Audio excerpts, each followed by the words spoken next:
One of the worst things that can happen to a person is losing a mate. Not only does grief weigh you down emotionally, but you also have to make a lot of choices all at once.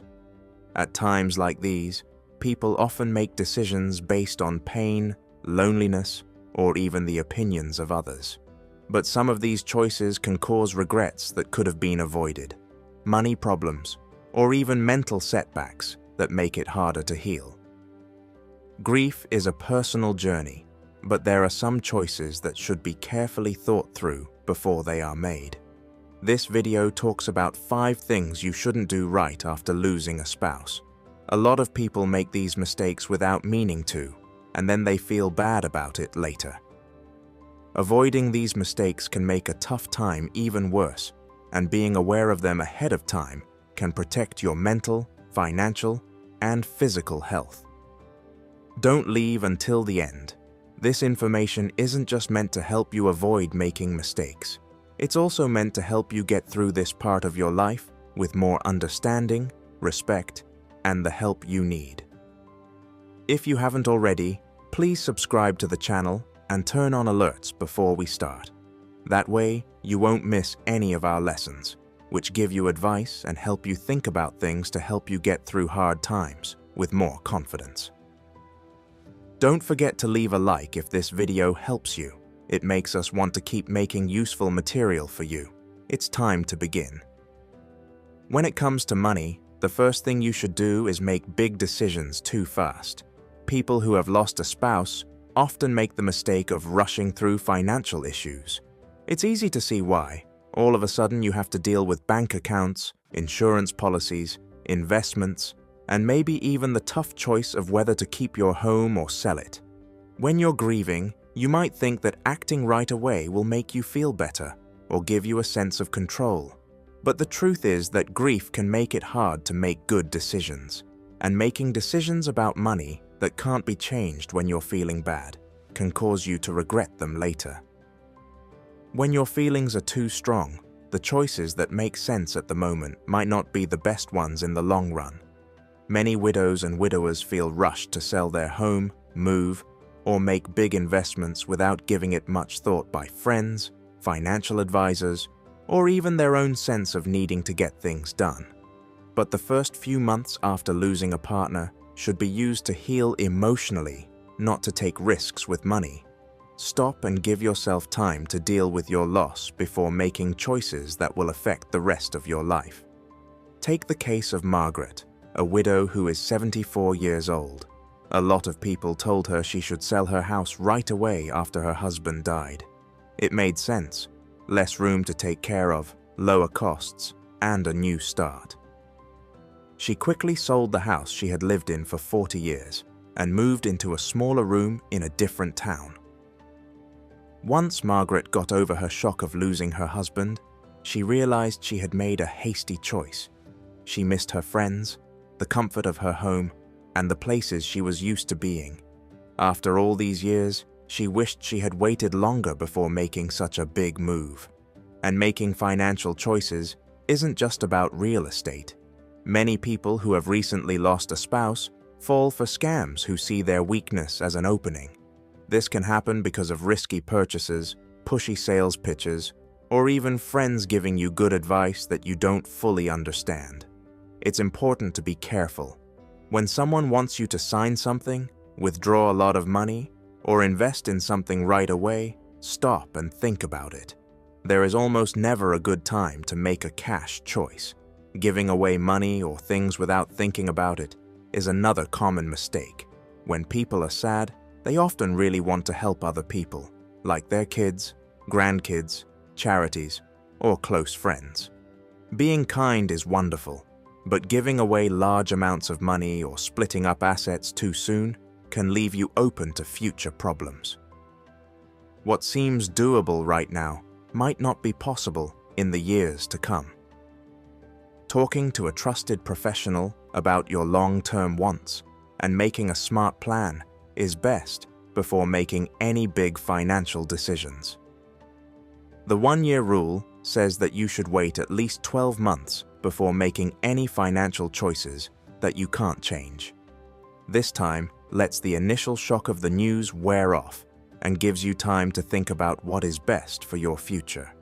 Losing a spouse is already one of the hardest things that can happen in life. You don't need extra stress from mistakes you could have avoided with your money. Trust people, give yourself time, and remember that there's no need to rush. When you're not upset, you can make the best choices. The second thing you should not do is spend time alone without your family and friends. When you lose a partner, it's normal to want to be by yourself. Grief is very personal, and being alone can feel like the only way to deal with the pain at times. It's good to take some time for yourself, but cutting off all contact with people you care about can make you feel even more alone, which makes it harder to get over your feelings. A lot of people start to pull away from others because they think they just need more time. Isolation, on the other hand, can quickly become a habit that's hard to break. Connecting with other people is very important for mental health, especially after losing someone close to you.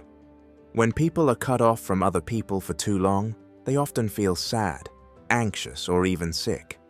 Studies show that being alone for a long time can weaken your immune system, raise your blood pressure, and even shorten your life expectancy.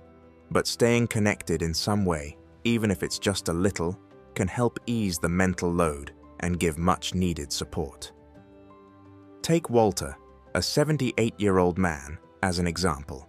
After losing his wife of 52 years, he stopped calling people, stopped going to family events, and didn't leave the house very often.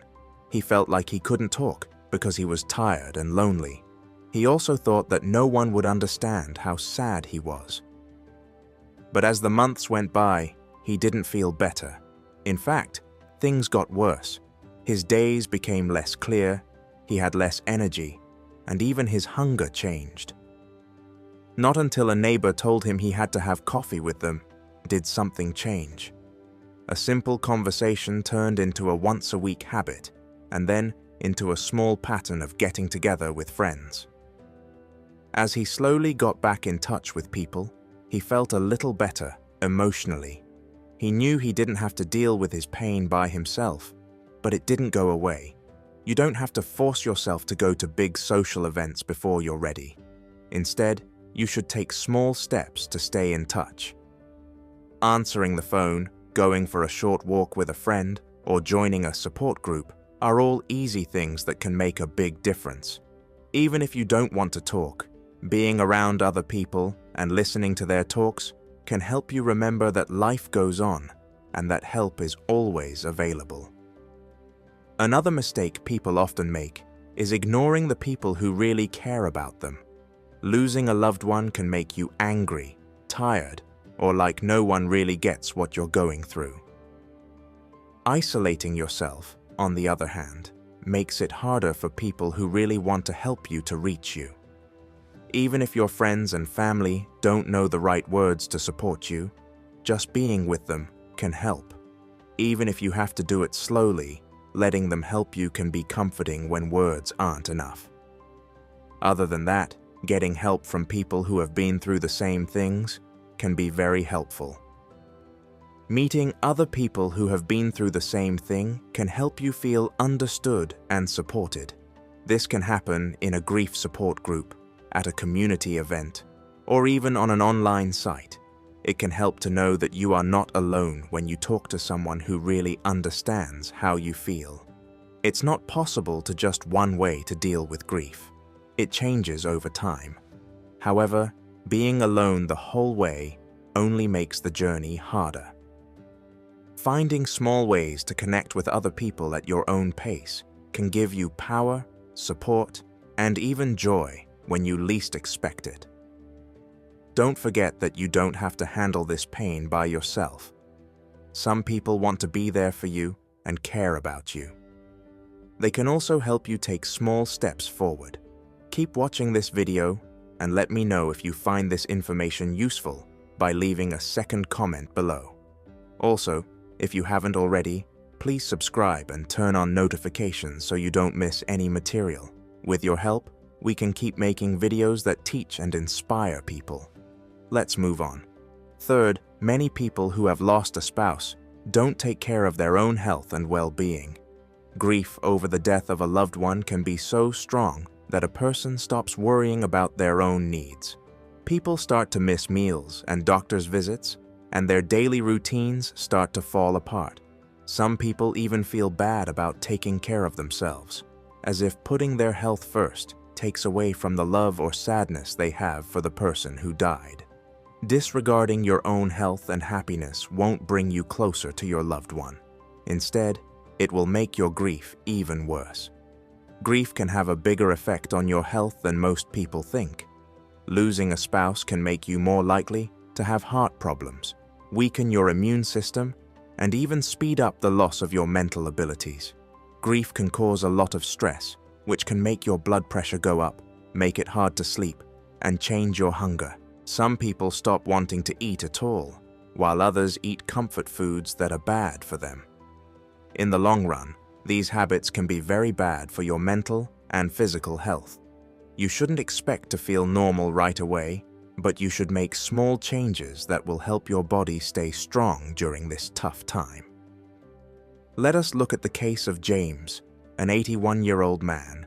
He stopped cooking for himself after his wife died. It was because he wasn't hungry, he told himself, and when he did eat, it was fast food. After a few months, he started to feel weaker, had trouble sleeping, and was always tired. Even though he didn't feel like eating, his daughter saw the changes and told him to start eating healthy foods again. He noticed a difference in his energy, mood, and ability to deal with the feelings of grief after making small changes, like making simple, healthy meals and drinking more water. Taking care of yourself means more than just eating right. It also means staying busy, getting enough sleep, and keeping your mental health in good shape. People who have lost a spouse often stop working out. It's not that they don't want to, but because they don't have anyone to watch them do it. But staying active, even if it's just a short walk every day, can help lower stress, improve happiness, and even make you live longer. Sometimes, starting a walking group or exercise class in your area can help your health and give you a much-needed social connection. Another common mistake is not going to the doctor for checkups. Widows and widowers often put off going to the doctor or waiting to get medical help because they feel too busy. But now more than ever, it's important to take care of your health. Plan a visit to the doctor if you haven't been in a while. Getting regular checkups, taking care of any health problems you already have, and taking your drugs as prescribed can make a big difference in your physical and mental health. Health in the mind is just as important as health in the body. When you're grieving and alone at the same time, it can make you depressed, anxious, or even hopeless. Don't be afraid to ask for help if you're having a hard time. You can feel a lot better after talking to a counselor, joining a grief support group, or even just telling a trusted friend what's on your mind. You don't have to go through this by yourself, and it's not a sign of weakness to ask for help. In fact, it is an important step toward healing. Your partner would have planned for you to look after yourself. Honoring their memory doesn't mean you should ignore your own health and happiness. Instead, it means you should keep living in a way that gives you peace and strength. It's okay to feel sad, take your time, and carry the weight of your loss. Don't forget, though, that your health is still important. You're still here, and it is important to look out for your health. The fourth mistake that lots of people make is getting into a new relationship too quickly. When you lose a partner, you feel a deep mental void that is hard to fill. For many, one of the hardest parts of sadness is being alone after the loss, and the thought of making new friends may seem like the only way to deal. It's normal to want to connect with someone again, but one of the biggest mistakes widows and widowers make is starting a new relationship before they're fully over their loss. People who have lost someone close to them may feel a strong need for comfort, but making big romantic choices too soon can cause even more heartache, confusion, and guilt. There is no set time for grief, and everyone improves at their own pace. Some people wait years before they even think about dating again, while others are ready sooner. But it's much more likely to get into a relationship for the wrong reasons when feelings are still fresh. Many people look for a new partner when they're not really ready. They do it to fill a hole, get away from being alone, or avoid pain, but they don't realize it. A lot of the time, these relationships start out with strong feelings, but don't have the solid base they need to last. Look at the case of Barbara, a woman who is 72 years old. Her husband of almost 50 years died not long after she met someone through a friend, and they quickly became engaged. At first, it looked like just what she needed: someone to talk to, eat meals with, and take her mind off of how lonely she felt. But as time went on, she saw that she wasn't really ready. Too quickly, the relationship grew, and she soon felt stuck in something that didn't feel right. She had to take a break and step back at some point, but she wished she had given herself more time before making such a big choice. A new friendship should be based on real connection, not just getting emotional relief for a short time. When someone has been with their partner for decades, the habits, routines, and memories they share are deeply reined. If you get into a relationship right after losing someone, you might feel guilty, unfairly compare yourself to them, or have unrealistic standards. A lot of widows and widowers feel torn between wanting to move on with their lives and not honoring the spirit of the person they lost. Even though these feelings are normal, you need to be aware of them and work through them before you start something new. Another worry is being open to people who want to do you harm.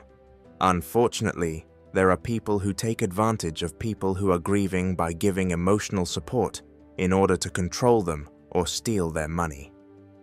Scammers and even well-meaning but opportunistic friends and family members often go after widowed seniors because they know they may be mentally weak and need someone to talk to.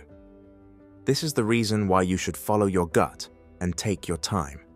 You should not ignore red flags like being pushed to make a quick commitment, make financial decisions, or spend less time with family and friends. This doesn't mean you should never fall in love or be with someone. A lot of widows and widowers find important relationships after their husbands or wives die. But the healthiest and happiest ones happen when both people are truly ready, when the choice is made from a place of healing rather than despair. Time and thought are very important. Before looking for a new partner, it can make a huge difference to let yourself deal with your sadness, rediscover who you are, and find peace in being alone. Take your time if you decide to go on another date. Make sure you're starting a relationship for the right reasons by taking the time to figure out what you want. Talking to trusted family or friends can help you figure out how you feel, but don't let other people's ideas put you under pressure. Other people might say you shouldn't be by yourself or that you're going too fast, but this is a personal choice, and only you can tell when it's time to move forward. Leave a comment with number 4 if you're still watching this video and value these ideas. That way I'll know you're here. Also, if you haven't already, please subscribe and turn on alerts so you don't miss any work. With your help, we can keep making videos that teach and motivate people. Let's move on. For the 5th mistake many people make, they hold on to everything their late partner owned and can't let go. Figuring out what to do with someone's things is one of the hardest things to do after losing someone close to you. Everything holds memories, and letting go can feel like another kind of loss, as if getting rid of something means having the person who died no longer exist. Because of this, a lot of widows and widowers have a hard time with this process. They keep all of their clothes, personal items, and small things just the way they were, afraid that any change will mean the end of the life they shared. It's normal to want to hold on to those memories, but keeping things the same for a long time can make your grief even worse. This might not help the healing process, but it might stop you from getting used to a new part of your life. It's normal to hold on to some things that are important to you. You don't have to get rid of everything, but making your home into an unfinished shrine can turn it into a place of constant sadness instead of comfort. It may not bring peace over time. Instead, it can be a daily reflection of what was lost, which makes it harder to accept the present and move on. Take Harold, a 76-year-old man, as an example. He left everything the way it was after losing his wife of 55 years. Her clothes stayed in the closet, her shoes stayed by the door, and her favorite chair was not touched. It felt like a way to keep her close at first. But as the months went by, he realized that every day walking past her unfinished things was keeping him mentally stuck. Even though he wasn't ready to get rid of everything, he felt better as he slowly gave away some things and kept only a few important ones. The goal wasn't to forget, but to make room for healing. Giving up doesn't mean you forget or love less. It means giving yourself room to breathe. Start small instead of making big changes all at once. Pick a few meaningful keepsakes, like a favorite picture, a piece of jewelry, or a note written by hand, and make a special spot for them. Then when you're ready, start going through your other things and deciding what is important and what is just taking up room. People also make the mistake of letting other people push them to get rid of things before they are ready. When family or friends tell you to get rid of things or move on, they may mean well, but you should always make this choice on your own time. Don't rush if you're not ready. But also keep in mind that hanging on to everything because you feel guilty or scared might be keeping you sad longer than you need to be. Reusing something instead of just getting rid of it can also help you feel better emotionally. Some people find comfort in making a quilt out of an old shirt, a memory book out of a bunch of letters, or giving treasured items to loved ones who will treasure them. This way, they will always be with you, but in a way that makes you feel good instead of sad. In the end, sadness isn't about things. It's about love, happiness, and the bond you had with them. There is nothing that can replace a person, but holding on to everything they owned won't bring them back either. It's not the same thing to forget when you let go in small, careful ways. This is a way to respect their memory and make room for your own healing at the same time. You don't have to leave them in order to move forward. It just means taking them with you in a way that lets love and life live together.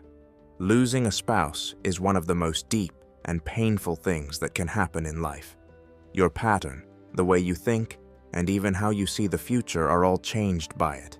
As you deal with your sadness, it's important to remember that each choice you make can either help or hurt your recovery. Knowing when to say no to certain things you want to do without thinking can make a big difference in your health. You can face this time with more clarity and strength if you don't make hasty financial choices. Don't isolate yourself completely. Put your health first. Don't start a new relationship too soon. And let yourself make room for change. There is no set time for grief to happen, or one right way to deal with it. But if you don't do these usual things, this change will be easier and will be better for your heart and your future. Getting over the pain doesn't mean forgetting about it. Also, moving on doesn't mean leaving your partner behind. In fact, it's about respecting their memory in a way that lets you keep living with meaning, peace, and maybe even moments of joy in the days to come. What did you find most interesting about this video? Which of these thoughts speaks to you the most about your own journey? We'd love to hear what you think. Leave a comment below telling us what you learned today and how you're going to use it. It is very important to us that you take part. We feel very motivated and encouraged when we read your opinions. Please remember to like, subscribe, and share this video if you liked it and found it useful. With your help, we can keep making material that educates and motivates people. Thanks for watching. See you in the next video.